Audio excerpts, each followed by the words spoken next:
하여 주시고 우리를 온전히 덮어주는 시간 되어지게 하여 주시옵소서. 주님, 부족한 아들이 있었습니다. 주 예수 그리스도의 십자가의 보혈로 덮어주시고 오직 주님의 영광이, 오직 주의 말씀만이 선포되어 줄 수 있도록 사용하여 주시옵소서. 함께 모인 사랑하는 권석들 주께서 축복하여 주시고 주의 말씀이 우리를 위로하며 주의 말씀이 우리를 세우는 것을 경험케 하여 주시옵소서. 감사드리고 예수님의 이름으로 기도드렸습니다. 아멘. 예. 다 같이 일어나셔서 오늘 본문 말씀 같이 합독하시도록 하겠습니다. 오늘 본문 말씀은 시편 1편 말씀입니다. 1절부터 6절까지 다 같이 합독하시도록 하겠습니다. 시작.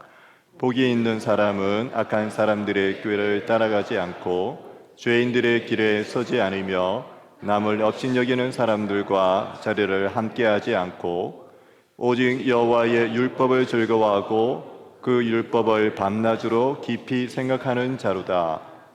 그는 시냇가에 심은 나무가 계절에 따라 열매를 맺고 그 잎이 시들지 않는 것처럼 하는 일마다 모두 잘 되리라. 악인은 그렇지 않으니 그저 바람에 날려가는 겨와 같도다. 그러므로 악인들이 심판을 견디지 못하며 죄인들은 의인의 모임에 참석하지 못하리라. 의인의 길은 여호와께서 보호하시나 악인의 길은 망하리라. 아멘. 예, 자리에 앉으시면 되시겠습니다. 우리 옆에 계신 분들에게 다시 한번 인사드릴까요? 존경합니다. 이곳에 이렇게 주말 저녁에 나오시는 것도 쉽지 않은데 오늘 또 비가 이렇게 내리는데 여기까지 와주셔서 참 너무 감사하고 축복합니다. 오늘은 여러분들께서 너무나 많이 잘 알고 계시는 시편 1편 말씀을 같이 좀 상고하면서 주의 말씀을 살펴보기를 원합니다.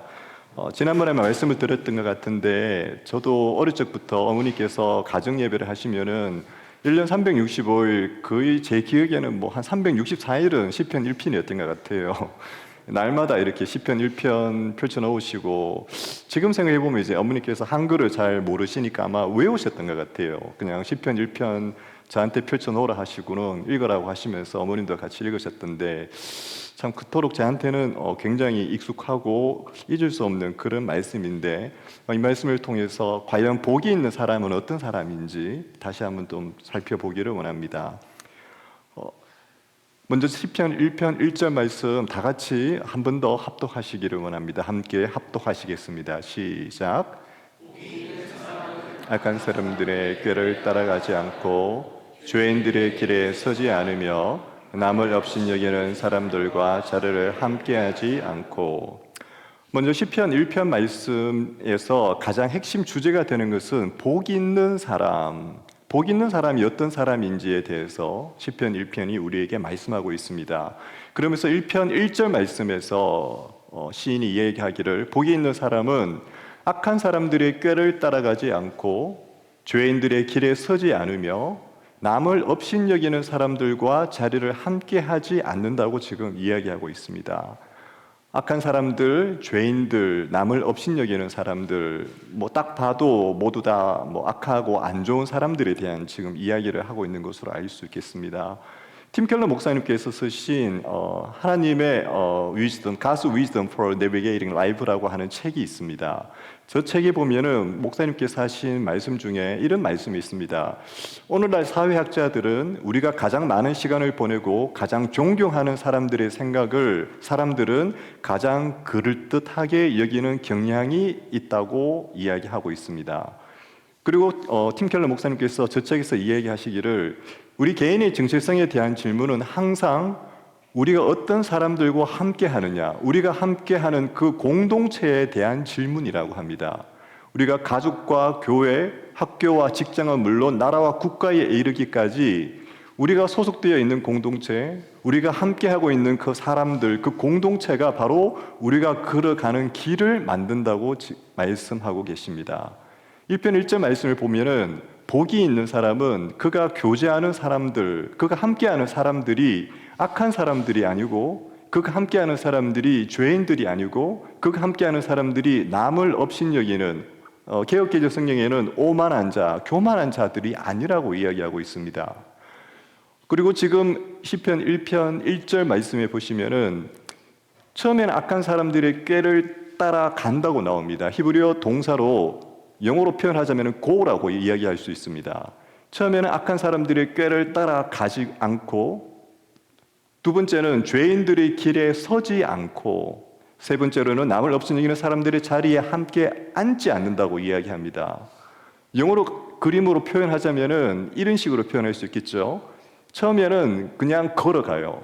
악인들의 길을 그냥 따라가다가 이제는 그 사람들의 길에 익숙해지니까 이제는 죄인들의 길에 서는 거예요. 죄인들의 길에 섰다가 이제는 오만한 자의 자리에 아예 대놓고 그냥 자리를 펴고 앉는 거예요. 시편 기자의 이 동사를 보면은 가다가 이제는 서다가 그 자리에 앉고 마는, 점점점 죄인들의 삶에 익숙해지는 그런 모습을 점층적으로 강화시키고 있는 내용을 볼 수 있습니다. 복 있는 사람은 저런 악한 사람들의 꾀를 따라가지 않고, 저런 죄인들의 길에 서지 않고, 남을 업신여기는 사람들의 자리에 함께 앉지 않는다는 거죠. 특별히 저는 저기에서 악한 사람들의 꾀라는 것에 대해서 좀 주목하고 싶습니다. 저기에서 나오는 꾀라고 하는 히브리어 단어의 뜻은 책략, 계략 이런 뜻인데, 하나님의 계략, 하나님의 지혜를 의미할 때도 쓰일 수도 있고, 악한 사람들의 꾀, 계략 이런 걸로도 쓰일 수도 있습니다. 제가 예전에 저희 신학교에서 함께 공부하셨던 목사님, 지금은 목사님이 되셨는데, 이분이 그 워싱턴 지역에서 굉장히 큰 변호사 사무실을 하셨어요. 이분 말씀에 자기랑 함께 일했던 밑에 있었던 미국 변호사들이 한 14명 정도 되었다고 해요. 굉장히 큰 그 변호사 업체를 하셨던 분인데, 이분이 평생 예수를 믿지 않다가 60대 중반이 다 되었어야 전도를 받고 예수님을 믿고 기적적으로 신학까지 하시게 됐고, 지금은 이제 목회를 하고 계세요. 그분과 어떤 말씀을 제가 나누다가 이런 말씀을 잠깐 들었었습니다. 본인이 젊은 시절에 예수 믿는 사람들을 보면은 정말 교회를 나가고 싶은 마음이 1도 없었대요. 그 이유가 뭐냐 하면은, 교회 다니는 사람들이 겉으로는 예배 열심히 드리고 신앙생활 잘하는 것 같은데, 교회 안에서 이루어지는 그 부도덕한 상거래들, 교회 안에서 사람들끼리 이루어지는 말도 안 되는 그런 비즈니스 관계들을 보면은 자기가 예수를 믿고 싶은 마음이 하나도 안 들었대요, 젊은 시절에. 제가 알고 있는 꽤 성공한 저희 직과대학 선배님이 계시는데, 이분도 부산에서는 꽤 큰 교회의 안수 집사님이셨어요. 근데 이분이 어느 날 이제 어느 정도 성공을 해서 상가 빌딩을 짓는 일이 있었는데, 그 빌딩이 한 6층인가 굉장히 큰 빌딩이었습니다. 뭐 돈으로 따져도 수십억이었죠. 그 공사를 하게 되는데, 이분이 이제 공사를 하려면은 한국에서는 그런 저는 안 해봐서 모르겠는데, 일정 규모 이상의 건축을 하려면은 그 규모에 합당한 허가를 받은 건설 업체에서 건축을 해야 된다는 법이 있대요. 그래서 이제 좀 비싸지만 그 건축 업체에서 이제 건축을 하기로 알아보고 있는데, 그 교회의 어떤 성도분께서, 어떤 다른 집사님께서 이런 말씀을 하셨대요. 그렇게 크게 허가받은 업체에서 하면은 필요 없이 돈을 많이 소비하게 되고, 뭐 수십억짜리 건축이니까 거기에서 조금만 아껴도 몇 억을 아낄 수 있는데, 그렇게 하지 마시고 자기가 알고 있는 일반 업체를 거느리고 계시는 건설업자가 있는데, 이분한테 하시면은 저렴한 가격에 일반 그런 허가받은 건축 업체들이 하는 것처럼 똑같이 건축도 할 수 있고 돈도 아낄 수 있고 누이 좋고 매부 좋은 거니까 이분한테 하세요라고 소개를 받았대요.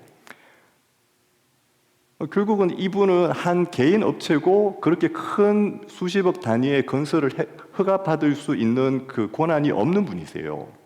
그런데 이 선배님께서 이 병원을 이제 새로 지으시면서 이 교회에서 소개받은 이분한테 자기 건축을 맡긴 거죠.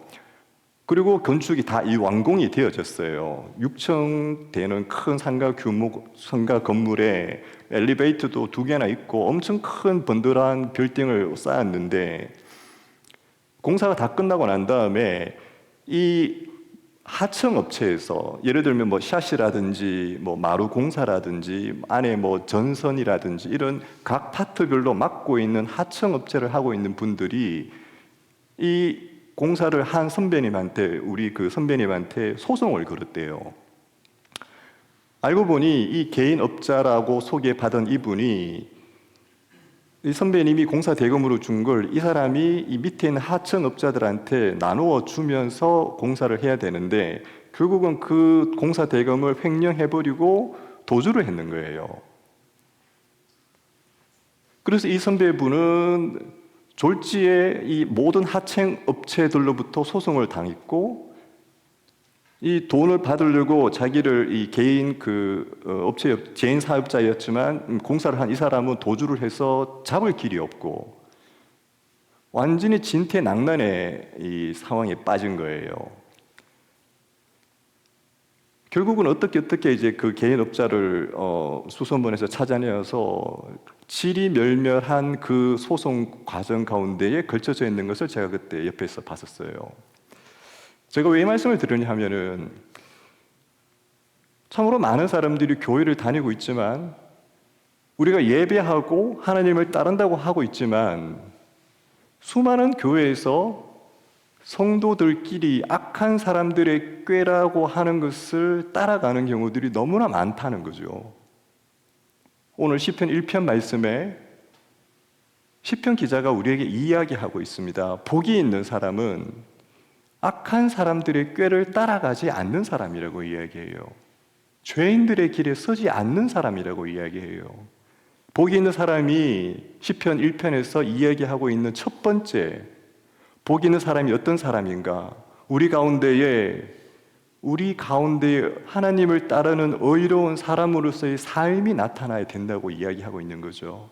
쉽지는 않지만 우리가 세상 사람들이 따라가고 성공이라고 이야기하고 이렇게 하면 성공할 수 있고 저렇게 하면 모든 것을 단기간에 크게 얻을 수 있다고 이야기하지만 그 길이 하나님이 원하시는 길이 아니라면 그 길을 따라가지 않는 사람, 그 사람들이 복이 있는 사람이라고 시편 기자가 이야기하고 있습니다.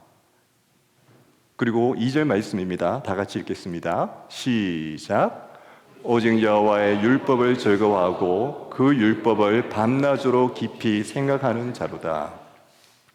오늘 시편 기자는 복이 있는 사람의 두 번째 조건으로 여호와의 율법을 즐거워하고 그 율법을 밤낮으로 깊이 생각하는 사람이라고 이야기하고 있습니다.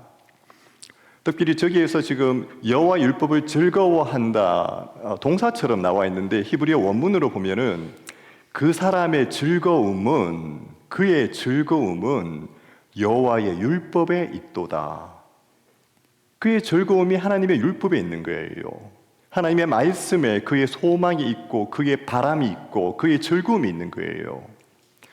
그리고 시편 기자가 이야기합니다. 그 율법을 밤낮으로 깊이 생각하는 자로다.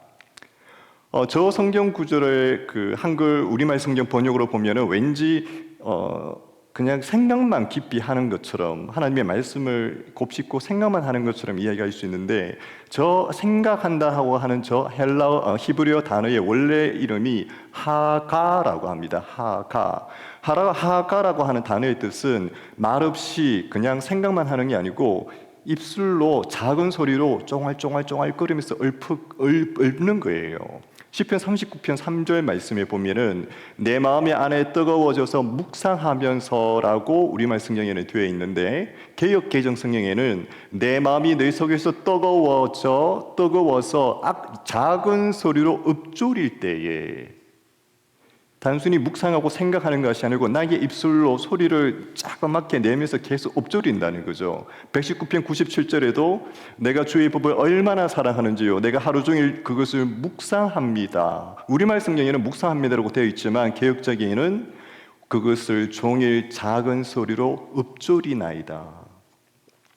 주의 말씀을 날마다 읊조리고 그 말씀을 날마다 작은 소리로 내 속에 심령에 계속 되새기게 하고 마치 소가 되새김질을 하는 것처럼 주의 말씀을 밤낮으로 나의 입술로 나의 생각으로 나의 마음으로 계속 먹는 거죠.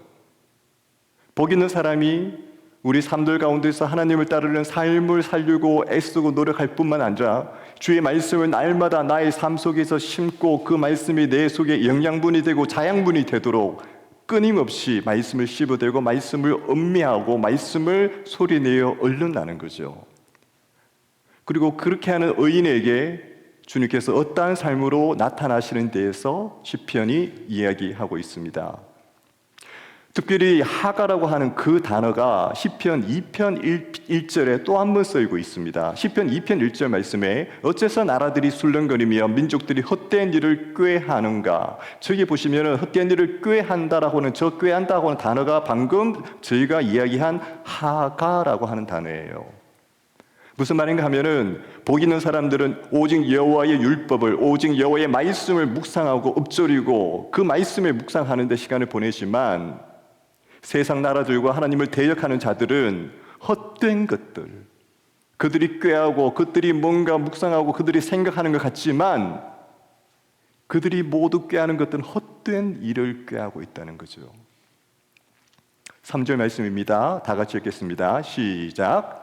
그는 시냇가에 심은 나무가 계절에 따라 열매를 맺고 그 잎이 시들지 않는 것처럼 나는 일마다 모두 잘 되리라.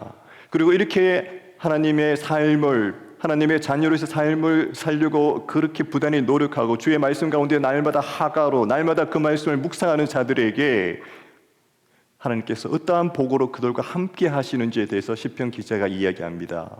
시냇가에 심은 나무가 계절에 따라 열매를 맺고 그 잎이 시들지 않는 것처럼 그가 하는 일마다 모두 잘 되리라고 이야기합니다. 저 잘 된다고 하는 저 말도 개역개정에는 형통한다라고 지금 되어 있는데 마치 저렇게 시냇가에 심어 있는 나무가 저렇게 무성하게 잎사귀를 맺으며 저렇게 열매를 맺는 것처럼 그의 삶이 형통하라고 이야기하고 있습니다. 근데 특별히 시편 1편에서 쓰고 있는 형통이라는 단어는 좀 다른 의미로 생각해 볼 수 있습니다. 형통이라는 저 단어가 찰나라고 하는 히브리어 단어입니다. 그런데 저 찰나라고 하는 이 히브리어 단어를 성경에서 어떤 뉘앙스로 썼는지 한번 살펴볼 필요가 있어요. 창세기 39장 2절 말씀에 여호와께서 요셉과 함께 하심으로 요셉은 형통하게 되었습니다. 요셉은 이집트 사람인 주인의 집에 머물렀습니다. 요셉이 이집트로 노예로 팔려가게 되고 그곳에서 개인의 종의 신분으로 저렇게 노비의 신분으로 있을 때 그 요셉의 그 비참한 신분 가운데서도 하나님이 함께 하시고 요셉이 하나님과 함께 하시는 그것을 창세기에서는 형통이라고 이야기하고 있습니다. 형통. 그리고 3절 말씀입니다. 요셉의 주인은 여호와께서 그와 함께 하시고 그가 하는 일마다 여호와께서 잘 되게 해 주시는 것을 보았습니다. 저기에도 여호와께서 잘 되게 해 주시는 것이라고 번역이 되어 있는데 저기에 나오고 있는 단어가 바로 형통, 히브리어로 찰나라고 하는 단어예요. 역대하 26장 5절에 보면은 우시아 왕을 하나님께서 형통케 해주시는 구절이 나옵니다. 우시아가 여호와를 찾는 동안은 하나님께서 그가 하는 일을 잘 되게 해 주셨습니다. 저 구절도 형통이라고 번역할 수 있습니다. 제가 왜 이 구절들을 보여드리냐 하면은 구약 성경에서 대체로 찰나, 형통이라고 하는 단어는 어떤 개인이 자기가 뭔가를 형통해서 뭔가 이루어 성공한다는 개념의 단어로 쓰이는 것보다 가장 많이 나오는 형태가 하나님께서 형통하게 해주셨더라. 하나님께서 형통케 해주셨더라. 저 찰나라고 하는 단어의 가장 의미 있는 뜻은 저 형통의 주인이 내가 만들어서 내가 만드는 형통이 아니라 하나님께서 그 인생 가운데에 행해 주심으로 말미암아 나타나는 형통이에요.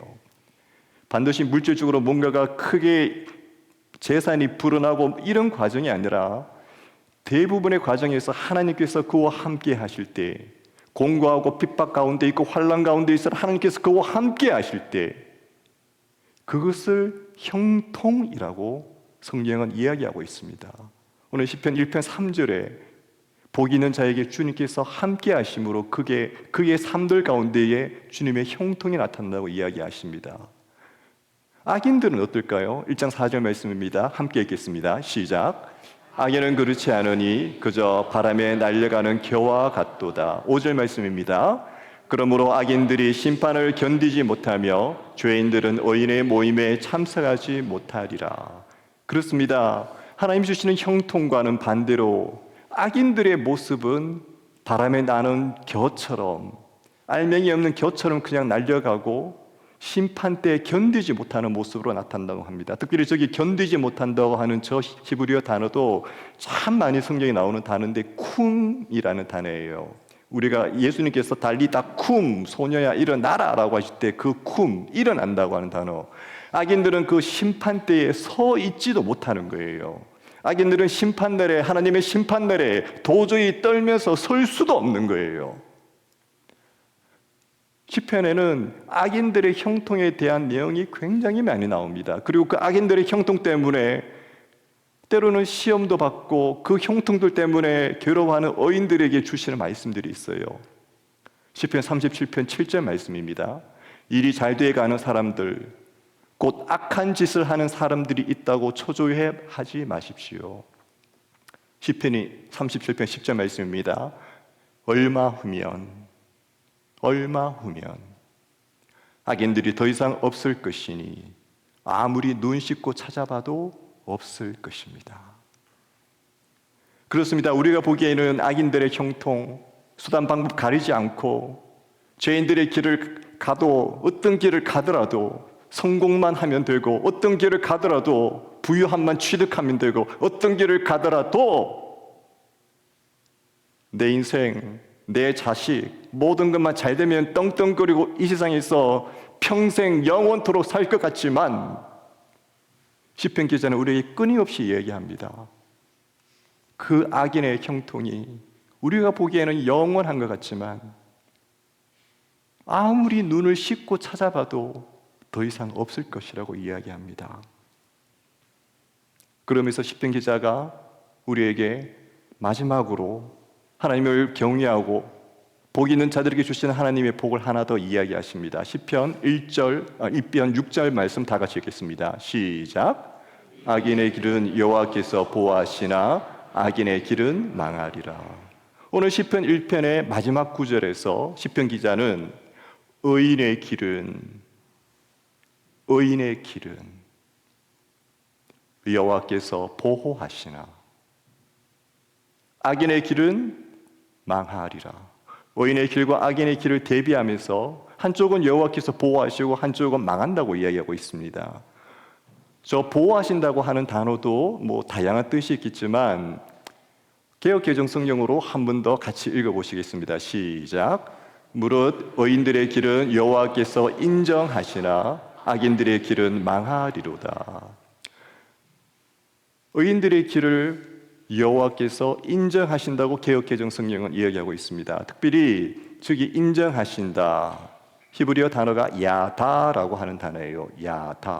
야다라고 하는 단어는 어떤 대상을 대해서 아는 거예요. 근데 그러니까 뭔가 표면적으로 아는 것이 아니고 그 대상에 대해서 내가 체험하고 경험해서 정말 모든 것을 꿰뚫고 아는 거예요. 정말 깊이 있는 알을 이야기하는 거예요. 그래서 그 대상에 대해서 인정을 해주고 내가 안다고 말할 수 있는 거예요. 예레미야 1장 5절에 주님께서 예레미야 선지자를 이렇게 말씀하고 계십니다. 예레미야야, 내가 너를 모태에서 너의 어머니의 뱃속에서 생기게 하기 전에 너를 알았고 내가 태어나기 전에 너를 거룩하게 구별하였으며 너를 여러 민족들을 위한 예언자로 정했다고 주님 말씀하십니다. 예레미야가 어머니의 뱃속에 있을 때 주님께서 예레미야를 먼저 아셨다고 이야기해요. 그가 선지자로서의 삶을 살기 이전에 이미 주님께서 예레미야를 아셨고 예레미야를 아신 주님께서 그를 구별하여 선택하셨다고 이야기하십니다. 저때 너를 알았고, 저 단어가 바로 야다. 출애굽기 33장 12절 말씀입니다. 주님께서 모세랑 이야기하실 때에 모세가 주님께 이렇게 기도하고 있습니다. 주께서 내가 이 백성들을 이끌라고 줄곧 말씀하지 않으셨습니까? 그러나 나와 함께 누구를 보내실지 알려주지 않으셨습니다. 주께서 말씀하시지 않습니까? 내가 너를 이름으로도 알고 너는 내게 은총을 입었다라고 주님 말씀하지 않으셨습니까? 라고 모세가 이야기합니다. 무슨 말인가 하면은 하나님은 이름으로도, 모세의 이름만 듣고도, 모세의 이름만으로도 하나님은 모세의 모든 것을 다 꿰뚫고 알고 이미 계신다는 거예요. 모세와 예레미야의 이미 그들이 사역을 시작하기도 전에 주님은 그들을 알고 계셨고 그들을 선택하셨고 그들의 인생을 주님이 사용하시게 되십니다. 오늘 시편 1절 2편 6절 말씀에서 시편 기자는 의인들에 대해서 주님이 어떻게 평가하시는지 말씀하십니다. 의인들의 길은 여호와께서 인정하시나 여호와께서 알아주신다는 거죠. 아니, 여호와께서 아신다는 거예요. 의인들의 그 길, 의인들의 인생, 그들의 모든 눈물, 그들의 삶들 가운데 있는 그 모든 생각, 그 모든 것들 주님께서 아신다는 거예요. 주님께서 이해하고 계신다는 거예요. 세상 사람들은 알아주지 않고 세상 사람들은 그 누구도 인정해 주지 않지만 하나님은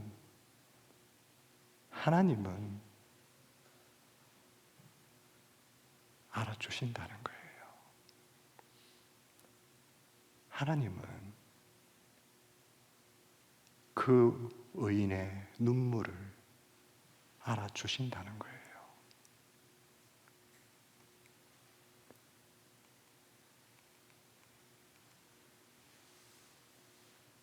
저랑 치과대학을 함께 입학했던 친구 중에 파미르 고원이라는 곳에 선교를 하고 있는 친구가 있어요. 예전에도 제가 잠깐 한번 언급을 해드렸던 것 같은데 이 친구는 포항에서 고등학교를 졸업했고 수학을 굉장히 잘했어요. 그래서 고등학교 때 수학 올림피아드인가요?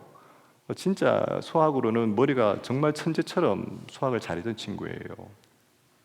근데 이 친구가 예수를 만나고 치과대학을 졸업을 하고 중국으로 선교를 갔어요. 중국에 신장 위구르라고 하는 지역이 있습니다. 모슬림들이 중국 내에서도 많이 살고 있는 그 지역으로 가서 10몇 년 동안 사역을 하다가 결국 추방이 되었어요.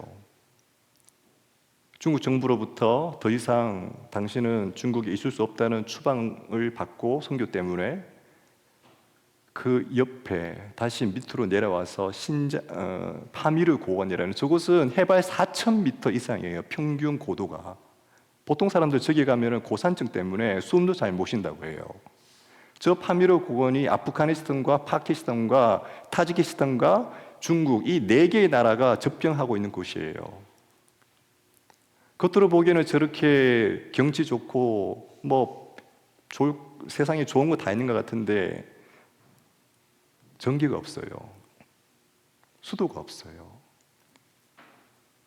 물론 저 밑으로 한참을 내려오면은 이제 사람들이 사는 그런 조그만 도시 같은 것도 있고, 제 친구가 이제 거기에 아파트를 잡아서 살고 있는데, 제 친구가 저기에서 선교 사역을 하고 있어요. 저기는 의사도 없고, 비록 치과 의사지만 저 친구가 저기에서 오만 걸 다 해요. 얼마 전에는 보니까 현지 주민이 이렇게 팔이 이렇게 굉장히 심하게 이렇게 좀 잘렸던데, 다른 의사가 없으니까 비록 치과 의사지만 그 친구가 다 슈처 이렇게 다 꾸매고, 차도 없어요. 전동 스쿠터 아시죠? 오토바이 큰 거 말고 조그만 스쿠터, 그거 타고 돌아다니면서 저렇게 저 지역에 있는 이슬람권 형제들 교육하고 그렇게 섬기고 있어요. 저 친구에게 딸이 3명 있어요. 딸이 2명은 지금 한동대학을 다니고 있고, 막내는 어려서 지금 저 친구랑 같이 살고 있는데, 한 번씩 저 친구가 이제 저한테 기도 편지를 보내요. 참 전기도 안 들어오고 참 수도 실수도 참 잘 없고 그런 곳에서 어떻게 현지인들 차를 빌려서 저런 포장도 되지 않은 도로들을 넘어가고 또 넘어가고 또 넘어가서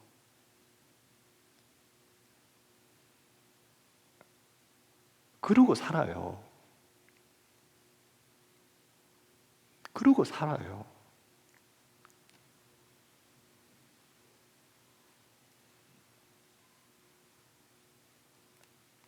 예전에 제 친구랑 같이 공부를 했었던 저희 다른 동기랑 함께 밥을 먹었는데 그 동기는 예수를 잘 안 믿는 동기예요. 세상 성공에 정말 바른 사람이에요. 그 친구랑 이야기를 하는데 그 친구가 이런 말을 해요. 저 선교 가 있는 저 동기 이야기를 하면서 누구누구는 치과에 서러서 걔는 실패한 인생 아니냐?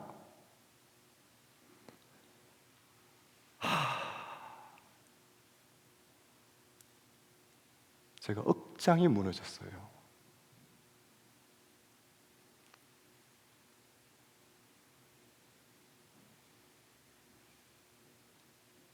그래요. 세상은 치과대학 나왔으면은 어느 정도 돈 벌어서 교회 헌금 많이 하고 좋은 차, 좋은 집 그걸 성공이라고 부르는지 모르겠습니다. 근데 저는 저 친구의 세 딸의 이야기를 기도 편지를 받을 때마다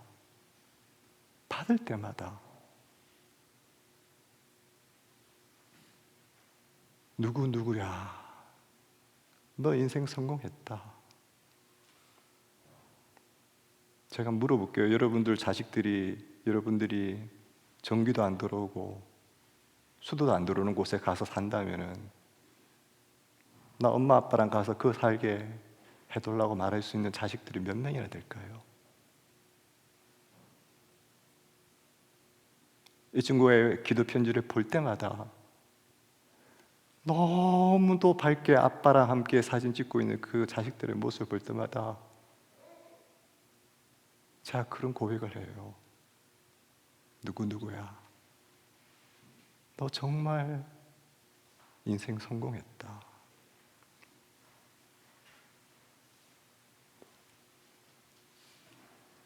말씀을 맺고 싶습니다. 세상은 우리에게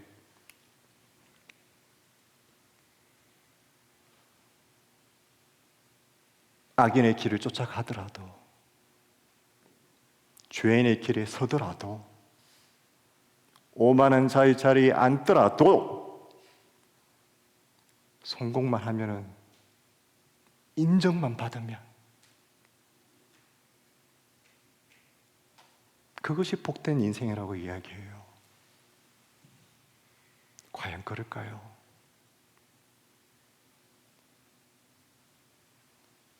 비록 완벽하진 않지만 내가 손을 내밀으면 그 성공 붙잡을 수도 있지만 악인의 길이라면 그 성공 없어도 좋고 날마다 주의 말씀 가지고 날마다 주의 말씀이 나를 삼키게 하여 달라고 그 말씀 가운데에 날마다 부들부들 떨며 사람이 주는 형통이 아니라 하나님이 주시는 형통 그거 바라보며 사람의 인정이 아니라 하나님의 인정 기다리고 주님이 내 생각하시고 주님이 내 이름 아시고 주님이 내 눈물 닦아주신다면 그걸로 만족하는 인생, 그걸로 족한 인생, 그 인생이 복된 인생이 아닐까요?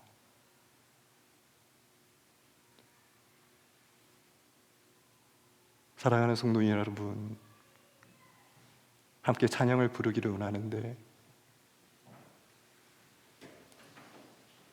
여러분들을 주님께서 위로하시고 여러분들을 주님께서 복 있는 자라고 부르고 계시는 것 같습니다. 비록 세상은 내 이름 알아주지 못하고, 비록 세상은 내가 왜 이리 사는지 조롱과 피난으로 나를 바라보나 주님이 나를 아시고 주님이 내 눈물 닦아주신다면은 그 인생이 복된 인생입니다.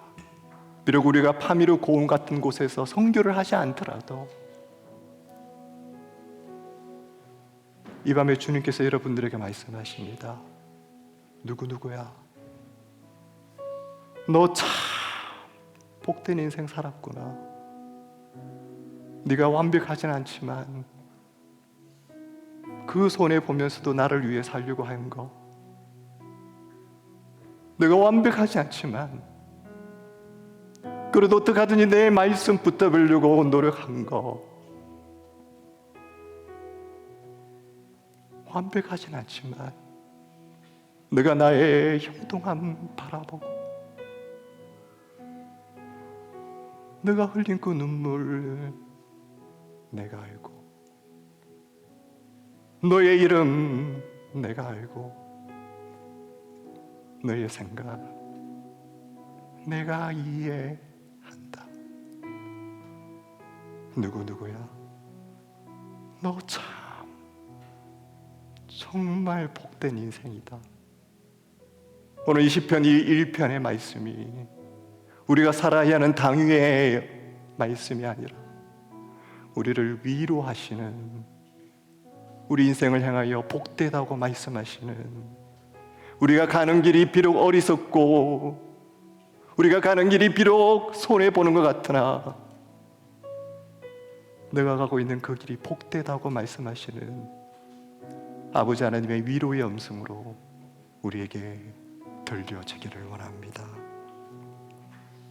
함께 고백하며 나아갑시다. 나를 지으신 주님,